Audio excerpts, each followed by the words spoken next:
नमस्कार, खबर उत्तराखंड देख रहे हैं आप। मैं हूं आपके साथ सपना दीपक मध्य। बुलेटिन का आगाज करेंगे।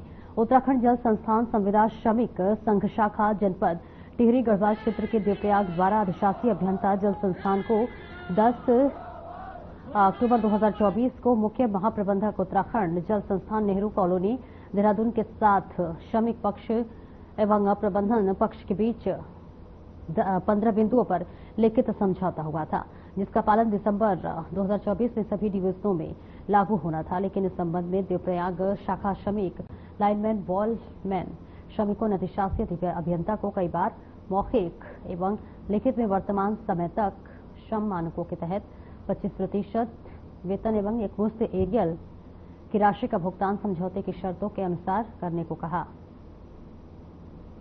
लेकिन बार बार झूठा आश्वासन मिलने पर जल संस्थान संविदा श्रमिक संगठन ने एक पत्र अधिशासी अभियंता देवप्रयाग को दिया था, जिसमें स्पष्ट रूप से लिखा था कि बढ़ा हुआ वेतन एवं एरियर का भुगतान अगर सभी योजनाओं के श्रमिकों को नहीं मिलता है तो श्रमिक जल संस्थान अधिशासी अभियंता अनिश्चितकालीन धरना प्रदर्शन करने के लिए बाध्य होंगे।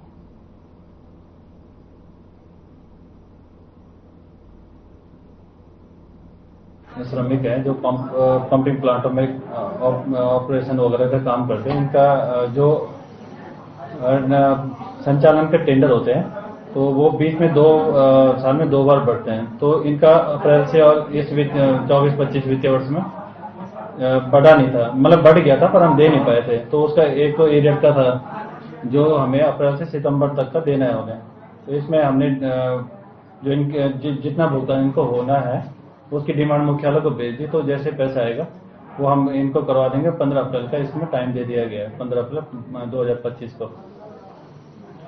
दूसरा इनका ये था कि जो संचालन के हैं जो रखे जाने हैं ऑपरेटर वगैरह, तो उनका भी हम नए टेंडर से कर रहे हैं। उसमें टेंडर हमने जारी कर, मतलब टेंडर प्रक्रिया चल रही है उसमें। तो हमारी इन समस्याओं को ले जाते हैं और उनका विभाग के द्वारा उसके बाद उसका निवारण किया जाता है। और आज 27 मार्च को हमारा यहाँ पे कुछ मांगों को लेकर धरना प्रदर्शन था, जबकि पूर्व में हमारी जो अधिशासी अभियंता महोदय से वार्ता हुई थी और एक समझौता किया गया था यहाँ पे कर्मचारियों के साथ में, जिसमें ये कहा गया था कि इनको जो एरियर होगा और जो वेतन बढ़ोतरी और वर्तमान जो उस समय चल रहा था तब से हमें वेतन का बढ़ोतरी मिलना था, लेकिन वेतन बढ़ोतरी तो मिल चुका है, लेकिन जो उसका एरियर था 1 अप्रैल 2024 से जो कि मुख्य महाप्रबंधक महोदय एवं श्रम मानक के हिसाब से तय था और वो दिया जाना था, इसका अभी तक भुगतान नहीं किया गया। यहाँ पे शाखा लेवल में जो अधिशासी अभियंता जी बैठे हुए हैं तो इन लोगों का एक रहता है कि इनको मना देते हैं और ये कर देंगे, परंतु आने वाले टाइम में अगर जो ये हमारी बातों को नहीं मानते हैं तो 16 तारीख के लिए हम तैयार हैं। और मैं तहे दिल से ये भी धन्यवाद करता हूं कि अगर जो इन्होंने हमारी बात नहीं मानी तो हम इस डिवीजन में आकर के ऐसा धरना प्रदर्शन करेंगे कि यहाँ के हर कर्मचारी को पता चल जाएगा कि हाँ धरना क्या होता है। सबसे बड़ी समस्या यहाँ पे थी कि जो 1 अप्रैल 2024 से जो श्रम मानकों के अनुसार जो वेतन मिलना चाहिए था, इस संबंध में हमारा पिछले वर्ष 2024 में अक्टूबर में एक समझौता हुआ था मुख्य महाप्रबंधक देहरादून के पास यहाँ, जिससे 15 बिंदुओं में समझौता हुआ था। उसमें ये भी था कि 1 अप्रैल से 2024 से वर्तमान समय तक नई दरों पे वेतन का भुगतान होगा और उसमें जो कुछ हमारे वायरमैन लाइनमैन हैं उनको न्यूनतम वेतन से दूर रखा गया था। आज उसी संबंध में हमने यहाँ पे कई बार अधिशासी अभियंता को लिखित एवं मौखिक वार्ता हुई, लेकिन अधिशासी अभियंता के द्वारा आज तक कोई संज्ञान नहीं लिया गया, लेकिन हमने मजबूरन इस संबंध में धरना प्रदर्शन करना पड़ा। कहीं वेतन पूरा नहीं मिल पा रहा है, कहीं ESI नहीं मिल रहा है, कहीं EPF जमा नहीं हो पा रहा है, तो कई प्रकार की संगतियां थी और इसी के लिए हम यहाँ पे बैठे थे। देखो, आश्वासन तो अभी हमें लिखित में नहीं मिला है, लेकिन अभी एक्शन साहब के टेबल पे वार्ता हुई है कि अभी अगर हमें लिखित में आश्वासन मिलता है कि भाई 15 अप्रैल से पहले आप लोगों का जो एरियर भुगतान है, कई प्रकार की विसंगतियां हैं, अगर वो पूरी हो जाती हैं तो हम अपना धरना तोड़ने के लिए तैयार हैं। जो हमारा बड़ा हुआ वेतन था उसमें कुछ एरियर बचा हुआ था, उसका 15 तारीख तक एक्शन साहब के द्वारा आश्वासन दिया गया है। 15 तारीख को तक दिया जाएगा, अगर नहीं जाएगा तो हम 16 तारीख को फिर यहाँ पर बैठेंगे। और जितनी हमारी मांगे थी फिलहाल 15 तारीख तक सभी मान ली गई हैं और उन पर सहमति बन गई है। अभी लिखित कार्रवाई हो रही है, पूरी हो जाएगी। अब तनख्वाह सेंटेंस मतलब कबर 2 महीना गैप कर दम कबर साल में कभी हम 5 महीना दिन कभी 4 महीना फिर 2 महीना छोड़ क्या टाइम चला हम 32 रुपया रोज हमको नहीं सुबह 8:30 बजे मेरी ड्यूटी जाना है और 1 बजे मैं पानी काम क्या था ये कि काम है ये जाने है बस जिन पास खिलाओ।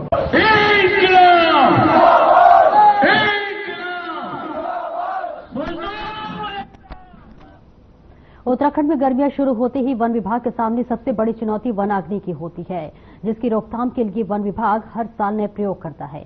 उत्तराखंड में साल दर साल बढ़ रही वनाग्नि की घटनाओं के कारण हर साल प्रदेश के लाखों हेक्टेयर जंगलों को नुकसान होता है, जिसके कारण जंगलों में रहने वाली जंगली जानवरों की कई प्रजाति भी इस आपदा से प्रभावित होती है।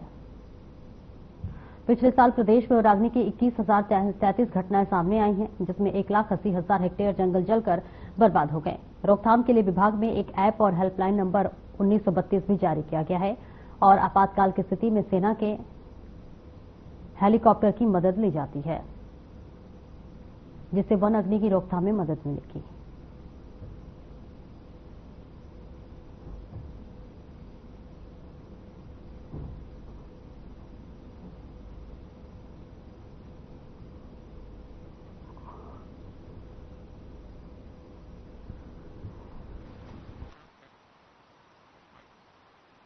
सीख को लेके या पिछली बार के जो हमारे अनुभव रहे हैं उसको लेके 4-5 चीज़ें हम लोगों ने नई की हैं इस बार।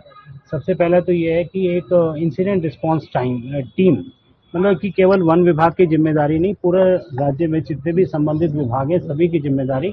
उसके लिए जिलाधिकारी महोदय की अध्यक्षता में जो है तहसील स्तर पर इंसिडेंट रिस्पांस टीम्स बनाई गई हैं, जिसमें सामूहिक जिम्मेदारी है सभी की।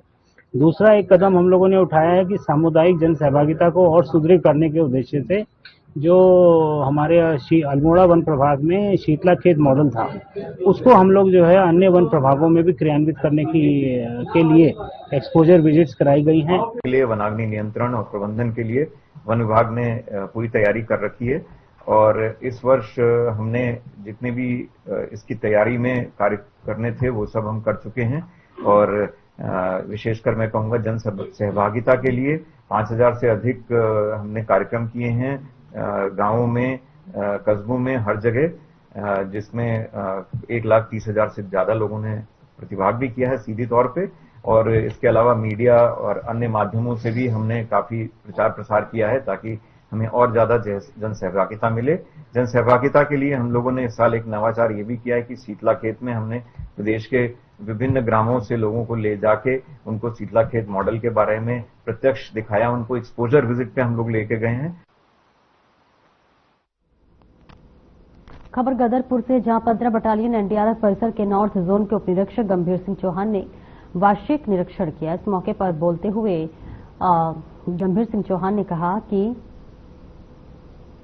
एनडीआरएफ परिसर का उनके द्वारा निरीक्षण किया गया है। यहां पर उपलब्ध संसाधनों और प्रशिक्षण के तौर तरीकों के साथ ही यहां पर एनडीआरएफ के द्वारा किए गए कार्यों का भी निरीक्षण किया गया और कर्मचारियों अधिकारियों से सीधा संवाद किया।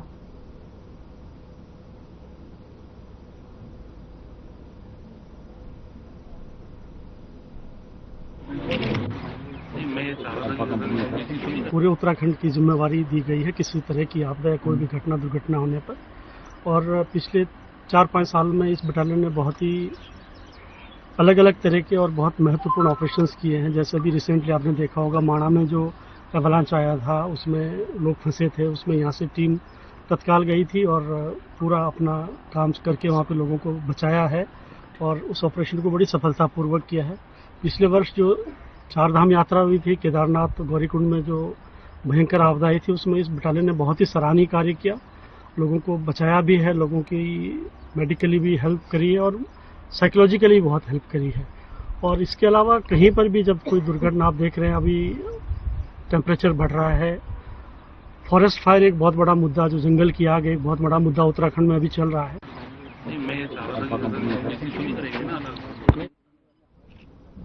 चैत्र नवरात्रि की शुरुआत हो गई है। चैत्र नवरात्रि हिंदू धर्म का बहुत ही पावन पर्व होता है और खास बात यह है कि नवरात्रि पूरे 9 दिन नहीं बल्कि 8 दिन के होंगे और इसी से दिन से हिंदू नववर्ष की भी शुरुआत होती है, इसलिए इसका महत्व और भी बढ़ जाता है। वहीं देहरादून में सुबह से ही लोग मंदिरों में आकर भक्ति भाव से पूजा अर्चना करने में जुट गए हैं। वही लोगों का कहना है कि हर बार की तरह वे इस बार भी व्रत रख रहे हैं और अपने अपने घरों में कलश बैठाकर पूजा अर्चना कर रहे हैं। वहीं मंदिर के पुजारी ने कहा कि मंदिर में सुबह से ही पूजा अर्चना करने के लिए लोगों की लंबी कतार लगी हुई है। लोग पूरी भक्ति भाव से पूजा करने आ रहे हैं।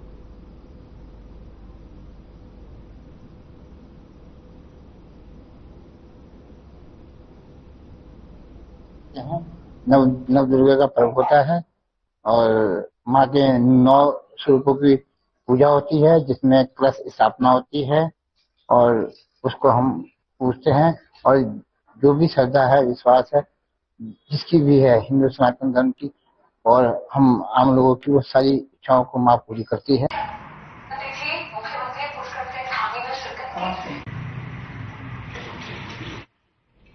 विश्व उपभोक्ता अधिकार दिवस के अवसर पर भारतीय मानक ब्यूरो की देहरादून शाखा की ओर से राजभवन में कार्यक्रम का आयोजन किया गया था। कार्यक्रम में बतौर मुख्य अतिथि शिरकत की। इस दौरान उन्होंने दीप प्रज्वलित कर कार्यक्रम का शुभारंभ किया। इस दौरान राज्यपाल ने कार्यक्रम की जमकर सराहना की। वहीं भारतीय मानक ब्यूरो की देहरादून शाखा के निदेशक सौरभ तिवारी ने बताया कि कार्यक्रम में उपभोक्ताओं के 6 प्रमुख अधिकारों के बारे में जानकारी दी है।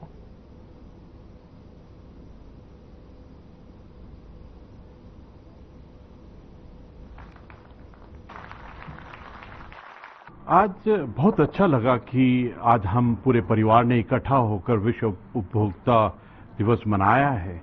आज ये समझ में आया है कि सबसे जो इम्पोर्टेंट व्यक्ति है वो उपभोक्ता है। और आज काफी रियलाइजेशंस हुआ कि जो हमारे सामान हैं, जो बनते हैं, प्रोड्यूस होते हैं, उत्पादक है, उसके अंदर में किस प्रकार हम क्वालिटी का, स्टैंडर्ड का, मापदंडों का ध्यान रखें। आज ये भी समझ में आया कि इसके अधिनियम कानून क्या है। देखिए, जो उपभोक्ता है हमारा, जो भारतीय मानक ब्यूरो है, वो निरंतर उपभोक्ताओं के सशक्तिकरण, उनकी जागरूकता के लिए निरंतर कार्य कर रहा है। जैसा कि सब लोग जानते हैं कि 15 मार्च को हर वर्ष विश्व उपभोक्ता अधिकार दिवस मनाया जाता है। जो उनके 6 प्रमुख राइट्स हैं, उसके बारे में उनको जागरूक करना, उनको सचेत करना। तो आज जो ये आयोजन किया गया, इसमें प्रदेश भर से जितने भी उपभोक्ता संगठन हैं और जो NGOs हैं, उनके प्रतिनिधित्व यहाँ आए, शामिल हुए और उनके साथ हमने जो भारतीय मानक ब्यूरो की विभिन्न गतिविधियां हैं, मानक संवर्धन की, उपभोक्ता जागरूकता की, उसके विचार साझा किए। पीएमसी आदर्श प्राथमिक विद्यालय थराली के वार्षिक उत्सव का आयोजन राजकीय आदर्श इंटर कॉलेज प्रांगण में किया गया। वार्षिक उत्सव कार्यक्रम में थराली से बीजेपी विधायक भूपाल राम टमटा ने बतौर मुख्य अतिथि कार्यक्रम में शिरकत की। तो वही नगर पंचायत थराली की अध्यक्ष सुनीता रावत, उप जिलाधिकारी थराली पंकज भट्ट, तहसीलदार अक्षय पंकज समेत नगर क्षेत्र वार्डों के सभासद भी वार्षिक उत्सव कार्यक्रम में सम्मिलित हुए। कार्यक्रम में स्कूली बच्चों की रंगारंग प्रस्तुतियां आकर्षण के केंद्र रही। तो वही विधायक टमटा ने अपने संबोधन में कहा कि सरकारी स्कूलों की दशा में बीजेपी सरकार में सुधार हुआ है।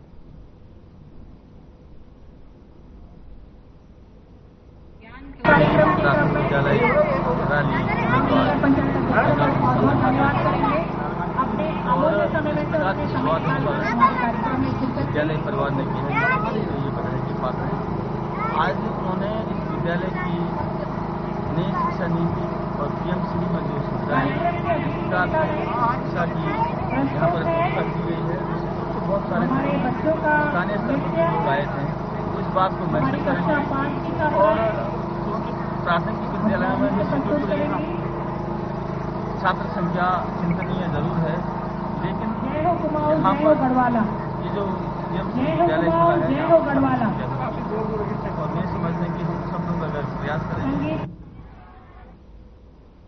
हल्द्वानी पहुंचे अपराध और कानून व्यवस्था के एडीजी वी मुरुगेशन ने नैनीताल और उधम सिंह नगर जिले के वरिष्ठ पुलिस अधीक्षक सहित अन्य अधिकारियों के साथ बैठक लेते हुए अपराध की समीक्षा की।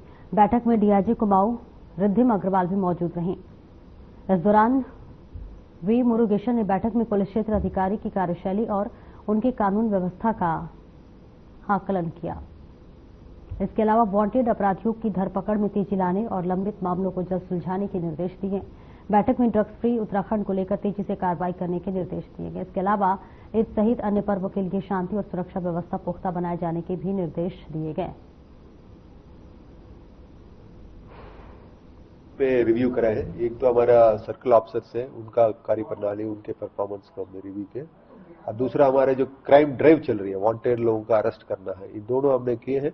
हमारे दोनों डिस्ट्रिक्ट पुलिस बहुत अच्छा काम कर रही है। हमने उनको और भी और अधिक अच्छा प्रोफेशनलिज्म के साथ काम करना, क्रिमिनल्स को टाइमली अरेस्ट करना, हमारे इन्वेस्टिगेशन को टाइमली कंप्लीट करना, और हमारी ड्रग्स के खिलाफ जो अभियान है वो भी और तेजी से आगे बढ़ने का बताएंगे।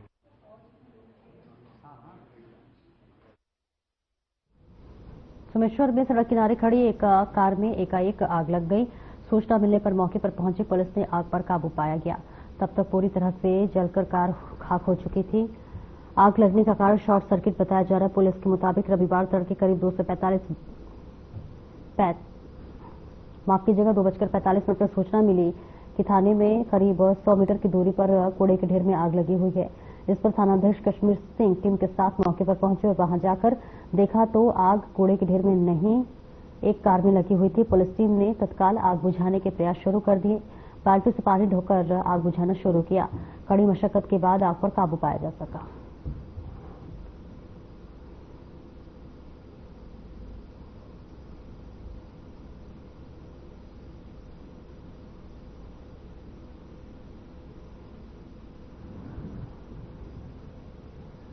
हल्द्वानी में पिछले बुधवार से एक महिला लापता है, जहां पर जिसकी गुमशुदगी कोतवाली हल्द्वानी में दर्ज कराई गई, जिसके बाद पुलिस ने महिला की तलाश शुरू कर दी थी। वहीं परिजनों का कहना था कि बिना बताए घर से चली गई है, जिसके बाद पुलिस ने इसकी खोजबीन शुरू कर दी है। तो वही जिसके बाद बता दें कि पुलिस ने सीसीटीवी में देखना शुरू किया, जिसके बाद महिला लामाचौड़ की तरफ से गोलापाट जाती हुई दिखाई दी। उसके बाद उसका कुछ पता नहीं चला। वहीं पुलिस ने जंगलों में खोजबीन करना शुरू कर दिया। वहीं काठगोदाम पुलिस को जंगल में एक महिला की लाश मिली। महिला की शिनाख्त होने पर वे गुमशुदा महिला नेहा उप्रेती के रूप में हुई। सूचना मिलते ही मौके पर पहुंची पुलिस टीम। आपात पुलिस अधीक्षक ने बताया कि महिला के पास से जहर की शीशी भी बरामद हुई है। जानकारी के अनुसार महिला ने जहर खाकर आत्महत्या की है। फिलहाल पुलिस मामले की जांच में जुटी हुई है।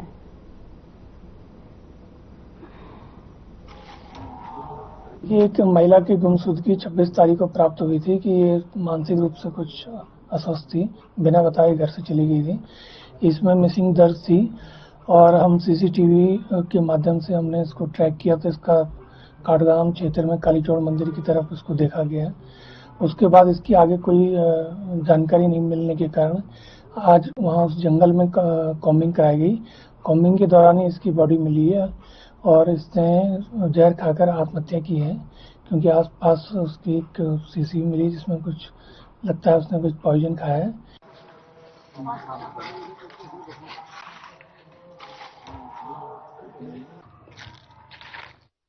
फिर आपको दिखा रहे हैं जहां पर एक महिला का शव बरामद हुआ है। पुलिस ने महिला को ढूंढ निकाला है और बताया जा रहा है कि महिला के पास से जहर की शीशी मिली है और जहर खाकर महिला ने आत्महत्या करने की कोशिश की थी।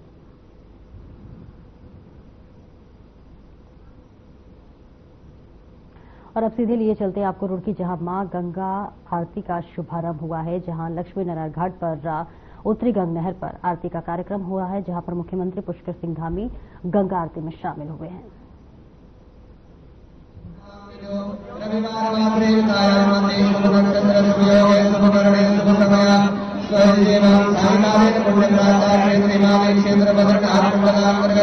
हरिद्वार गंगे का दक्षिण तट की रुड़की नगर एवं गंगा सानिध्य मध्य प्रदेश नामना महोदया मुख्यमंत्री महोदया सहिताराम का अखिल कुटुंब परिवार रुड़की मध्य समस्त जनाने एवं का मां गंगा देवी चंदन का समस्त कार्य वाचनी मानसिक निर्विधता चतुर्पुरुषार्थ धर्मार्थ कामों सामान्य कामनाया गंगा आरती शुभारंभ करी समाना बोलो गंगा मैया की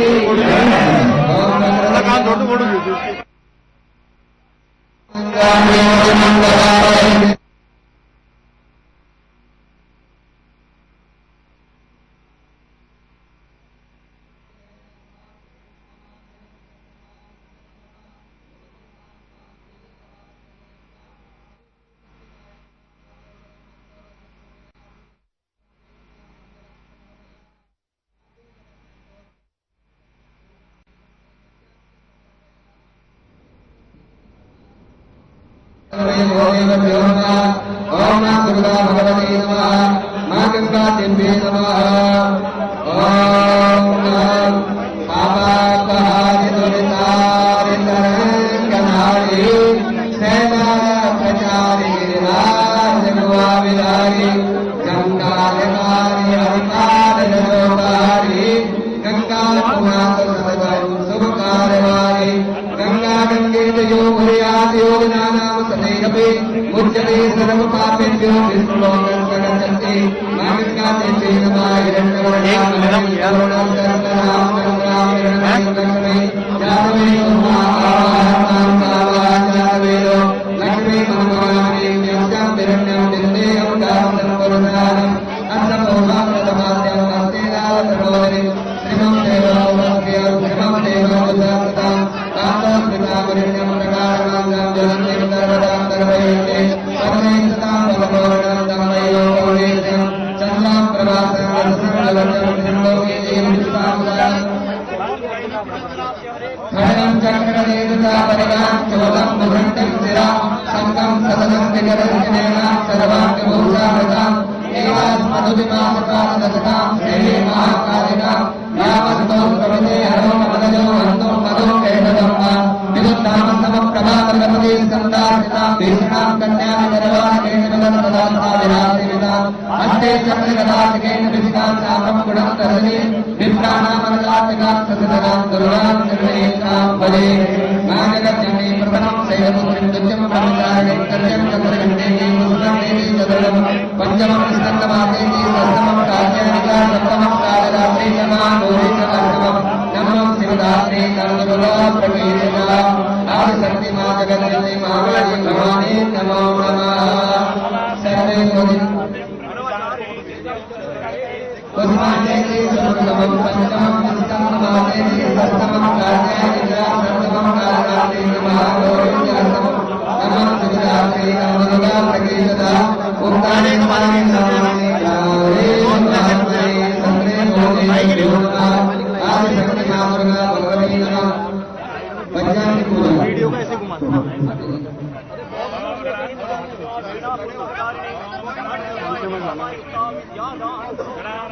गणपति मंगलानि देवांगानि रघुनाथाय देवांगानि रघुनाथाय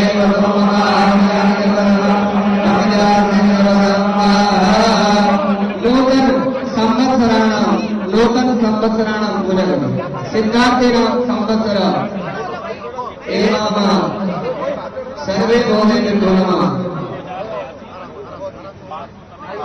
चैत्रपदमास्यां शुक्लपक्षां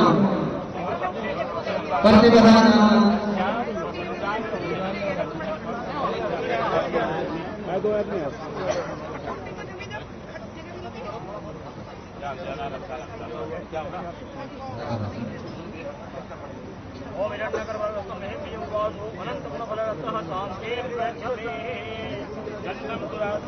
नित्यमूर्ति गणेशनं ईश्वरे सर्वभूतानां तापयो गणेशं वा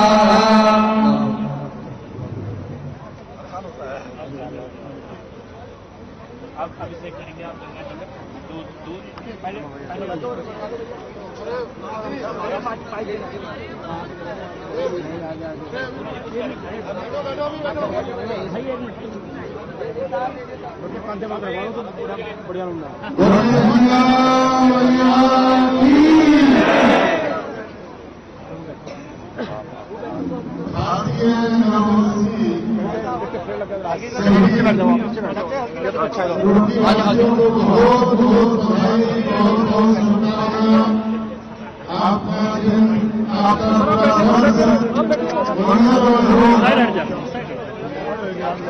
आज लोगों के विकास में एक नया अध्याय होने जा रहा है। विश्व में केवल दो शहर ऐसे हैं जिनमें बीच से कोई नदी बहती है, उसमें से एक करोड़ी और यहाँ साक्षात मां गंगा बहती है और ये गंगा जो है तो सीधे सीधे हरी गोली से ले जा रही है। तो यहाँ वर्ष पंडिता के पावन पर्व पर हम सब रोहितवासी अपने माननीय मुख्यमंत्री जी उत्तम भविष्य की जिस प्रकार से वो प्रदेश को चला रहे हैं, हम आप से कामना करते हैं कि आने वाले समय में उसी प्रकार से प्रदेश से और देश को सेवा करने का अवसर आपको प्राप्त करे, आपकी सेवा करने का।